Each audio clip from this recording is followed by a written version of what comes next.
Months, मतलब अगर इसमें कुछ एबनॉर्मल है तो अगर आप मतलब आगे बेबी रख सकते हो या नहीं रख सकते हो, या कुछ भी होगा, या उस मतलब अगर कुछ प्रॉब्लम है तो उस पर मेडिसिन से अगर वो ठीक किया जा सकता है, तो वो सारी चीज़ें स्कैन है, ये बहुत ज़्यादा इंपॉर्टेंट है।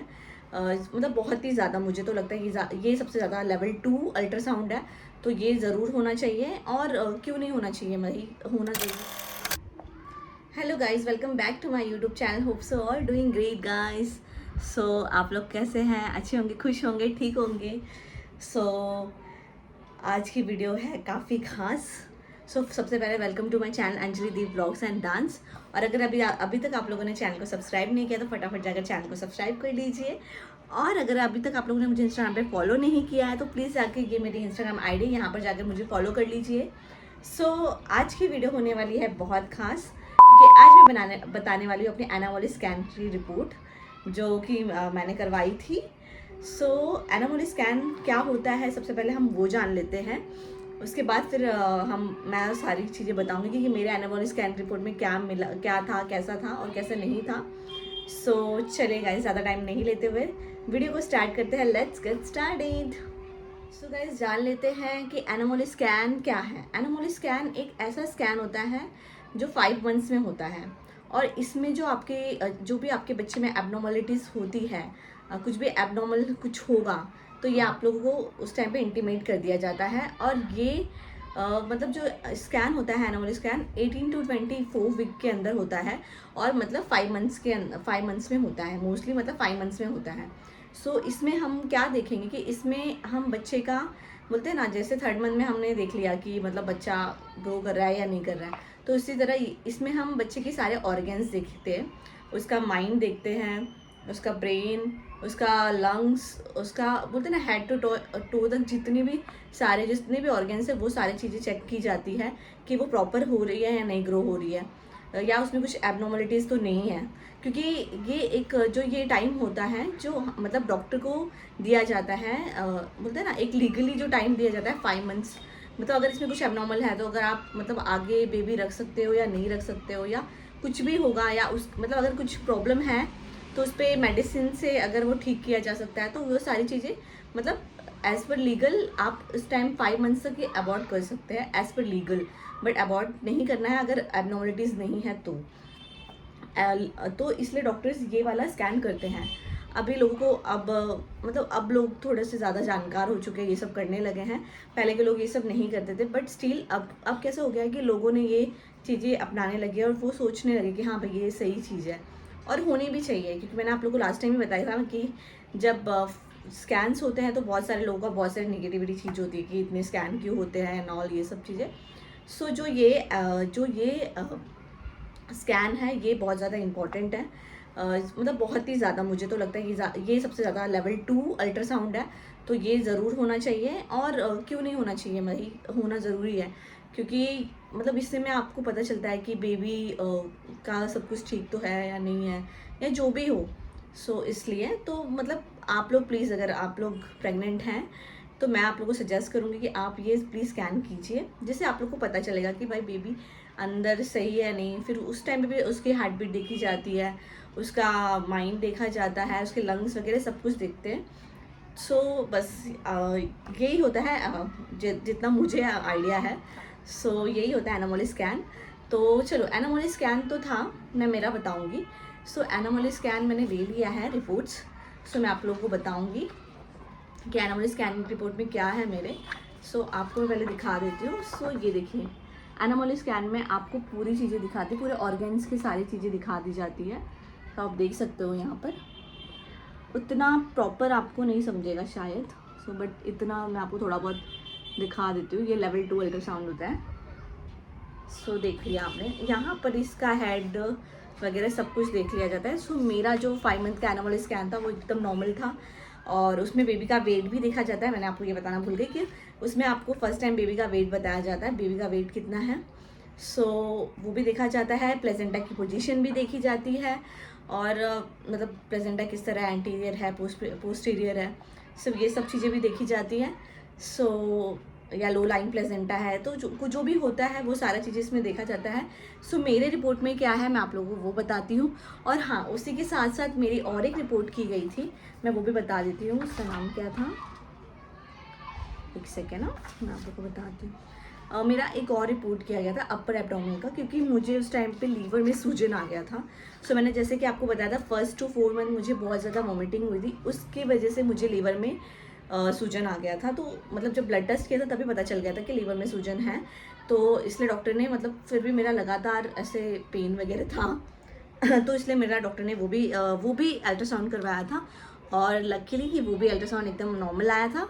सो मेरे केस में ऐसा था। और चलो अब मैं जानते हैं कि मेरा रिपोर्ट में क्या निकला और क्या नहीं निकला। जो मुझे नॉलेज है मैं वो बताऊंगी। मैंने आप लोगों को पहले भी बता दिया था, इसके पहले वाले भी, इसमें कि मैं कोई डॉक्टर हूँ नहीं तो मुझे कुछ पता नहीं है, बट जो भी मेरे रिपोर्ट में है मैं आप लोगों को बताती हूँ। जो मुझे समझ में आई है मैं वो आप लोगों से शेयर करूँगी। सो चलो स्टार्ट करते हैं। तो सबसे पहले यही दिया जाता है नेम, फिर उसके बाद कौन सी सोनोग्राफी है आपकी, और फिर उसके बाद आपका दिया जाता है लास्ट मेंस्ट्रुअल पीरियड डेट। उसके बाद आपका कितना दिन हुआ है, तो 19 वीक्स पे मेरा हुआ था ये अल्ट्रासाउंड, ठीक है। सो यहाँ पर दिया गया है सबसे पहले कि real time grey scale examination show as a single live fetus in variable presentation at present scan. तो ये इसमें बताया गया कि जो आपका बच्चा है वो सिंगल है और वो वेरिएबल है, मतलब अभी वो प्रेजेंट है और एक्टिव है। मतलब आपका बेबी ठीक है और वो एक्टिव है, और मतलब वो ये भी कर रहा है। सो मेरा प्लेजेंटा का जो पोजीशन था वो एंटीरियर था, ठीक है। फिर उसके बाद सर्विकल लेंथ, तो आपको बता दो सर्विकल लेंथ मैंने शायद लास्ट टाइम में आपको नहीं बताया था, 4.3 सेंटीमीटर। तो इसमें कैसे होता है कि सर्विकल लेंथ से पता चलता है आपको कि आपकी डिलीवरी नॉर्मल होगी या सीजरियन होगी, तो वो पता चलता है। मुझे भी सो एक फ़ोन आ गया था तो मुझे वो कट करना पड़ा और आप लोगों से बात करती हूँ। सो इससे आपको पता चलेगा कि भाई आपकी डिलीवरी नॉर्मल होगी या सीजरियन होगी। और उसके बाद इंटरनल ओएस इज़ क्लोज, ये होना, इंटरनल ओएस क्लोज होना ही चाहिए पूरे 9 मंथ तक आपकी, जिससे आपका बच्चा सेफ होता है।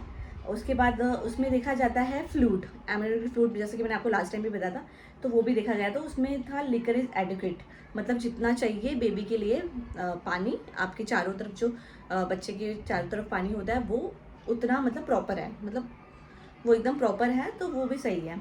उसके बाद बताया गया कि fetal cardiac activity and movement are present, मतलब जो आपका जो बेबी है वो एक्टिव है और उसकी मूवमेंट भी प्रेजेंट है, तो वो बताया गया। उसके बाद उसकी बेबी का हार्ट बीट बताया गया है। तो मेरे बेबी का हार्ट बीट 151 है, तो वो है। उसके बाद अब बताते हैं इसमें foetal school, spine, funding bubble, both kidneys, urinary bladder, ये सब कुछ नॉर्मल है।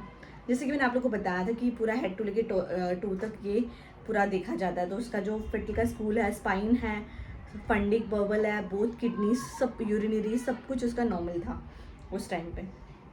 उसके बाद ना यहाँ पर आपको उसका जो पैरामीटर्स है वो सब बताया जाएगा। बीपीडी कितना, मतलब BPD, HC, AC, FL, HL, UL, TL. So ये सब गाइस मुझे भी इतना आइडिया नहीं है तो मैं आप लोगों को नहीं बता सकती हूँ।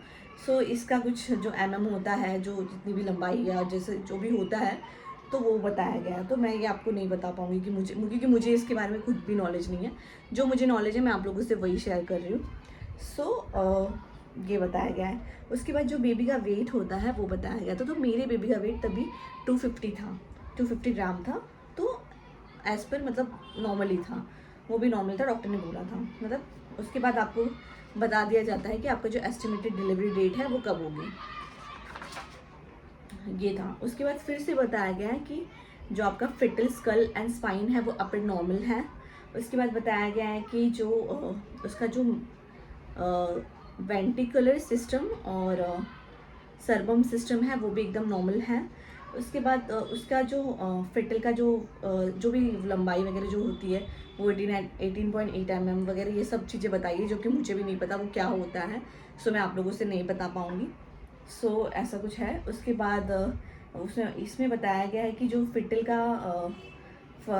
है वो उसका जो अम्बिकल कॉर्ड है वो भी मतलब आपको वो भी देख रहे हैं ये लोग, ये मतलब देख पा रहे हैं, ये बताया गया। उसके बाद फिटल का स्टमक एंड ब्लैडर बबल ये भी विजुअलाइज्ड है। Both fetal kidneys are visualised, मतलब ये सारा कुछ चीज़ें वो देख पा रहे हैं इसमें। उसके बाद fetal upper and lower limbs are visible, मतलब ये सारी चीज़ें वो लोगों ने देख ली है और सब कुछ नॉर्मल है। उसके बाद वो इनका स्टडी रिवल होता है कि भाई जो भी आपका बच्चा है वो सिंगल है और वो इतने इतने डेज का है, ये हम प्रेजेंट स्कैन में देख रहे हैं, ठीक है। उसके बाद फिर जो भी मतलब उनका फिर मैंने आप लोगों को बताया कि जब भी सोनोग्राफी होता है तो वो एक डिक्लेरेशन देते हैं कि वो इसमें आपका कोई भी मतलब बोलते हैं ना सेक्स डिटरमाइन नहीं कर रहा है कि लड़का है या लड़की है, तो वो उनका डिक्लेरेशन होता है। सो ये रिपोर्ट ऐसी ही थी मेरी, जो मेरी ये रिपोर्ट थी, एनामोली स्कैन रिपोर्ट थी। तो ये एकदम नॉर्मल थी और एकदम इसमें कुछ भी डरने की बात नहीं होती है, उल्टा काफ़ी अच्छी बात होती है, क्योंकि अगर आपको टाइम पे पता चल जाता है कि आपका बेबी सही है या नहीं है और आपके बेबी का वेट कितना है और आपका जो बोलते हैं ना आपका फ्लूइड सही है या नहीं। कभी कभी होता है कि फ्लूइड कम होता है तो उसके लिए भी डॉक्टर्स पानी चढ़ाते हैं, और फिर कभी कभी अगर फिटल का कुछ ज़्यादा एबनॉर्मलिटीज़ नहीं होता है तो फिर बोलते हैं ना वो उसको जो फिटस के जो एकदम बोलते हैं ना जो एकदम ज़्यादा एक्स्ट्रा ऑर्डिनरी डॉक्टर्स होते हैं, जो मतलब जिनको पता होता है कि उसको कैसे हैंडल करना है, तो वो उससे मेडिसिन से भी उससे ठीक करते हैं। तो इसलिए ये वाला रिपोर्ट काफ़ी ज़्यादा इम्पॉर्टेंट भी होता है। और आपको पता है कि हर बार की तरह मैं ये भी रिपोर्ट में बहुत ही टेंशन लेकर गई थी, क्योंकि भाई एक माँ के लिए मतलब उतनी खुशी तो बहुत मतलब खुशी तो बहुत होती है उसे अपना बेबी देखने का, उसकी हार्ट बीट देखने की। बट प्रॉब्लम ये होता है कि आप जब भी जाओगे तो फिर आपको ये डर रहता है कि अरे पता नहीं मतलब ठीक होगा कि नहीं, मतलब रिपोर्ट्स नॉर्मल होंगे कि नहीं।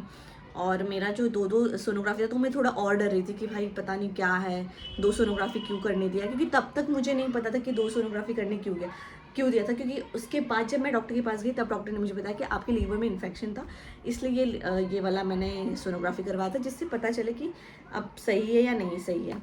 सो मतलब बोलते हैं ना कि प्रेगनेंसी में आपको कब क्या दिक्कत होगी नहीं होगी वो नहीं पता होता है, तो इसलिए जस्ट नॉर्मल मतलब हेल्दी खाओ, हेल्दी रहो। और थोड़ा मतलब देखो उस टाइम पे क्रेविंग होनी है, नो डाउट मुझे भी होती थी, मुझे भी हो रही है, होती थी नहीं बोल सकती क्योंकि मैं अभी प्रेगनेंसी की जर्नी में ही चल रही हूँ।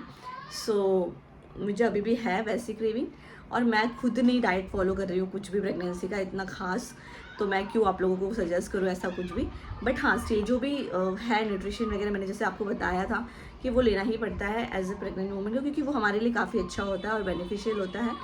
सो इसलिए और इसमें आप लोगों को मतलब इस रिपोर्ट में आप लोगों को पता चल जाता है कि मतलब हम आगे बेबी को ये कर सकते हैं या नहीं कर सकते, मतलब रख सकते हैं या नहीं रख सकते। मतलब टचवुड की मेरे सारे रिपोर्ट्स अच्छे थे, नॉर्मल थे, और मैं प्रे करूँगी कि भगवान करे सबकी रिपोर्ट्स नॉर्मल आए और सब लोग मतलब मतलब ये टाइम का बहुत ज़्यादा वेट करते हैं, मतलब हर एक लेडीज़ ही नहीं, मतलब मैं तो बोलती हूँ औरत ही क्यों, आदमी भी करता है। क्योंकि आप इसी तरह आज का रिपोर्ट जो मैंने आप लोगों को बता दिया है। सो आपको वो कैसी लगी वीडियो मुझे आप लोग प्लीज़ कमेंट में बताना, और मैं मेरी वीडियोस कैसे कर रही हूँ प्लीज़ मुझे ज़रूर बताना। और बस अब मिलूँगी कोई नेक्स्ट वीडियो या ब्लॉग में, तब तक के लिए बाय गाइस। सो अगर चैनल पे नए आए हैं तो सब्सक्राइब करना बिल्कुल भी ना भूलें, और अच्छी प्रेगनेंसी रिलेटेड बातें मैं आप लोगों से शेयर ज़रूर करूँगी अपनी। सो मिलते हैं नेक्स्ट वीडियो या नेक्स्ट कोई ब्लॉग में, तब तक के लिए बाय गाइस।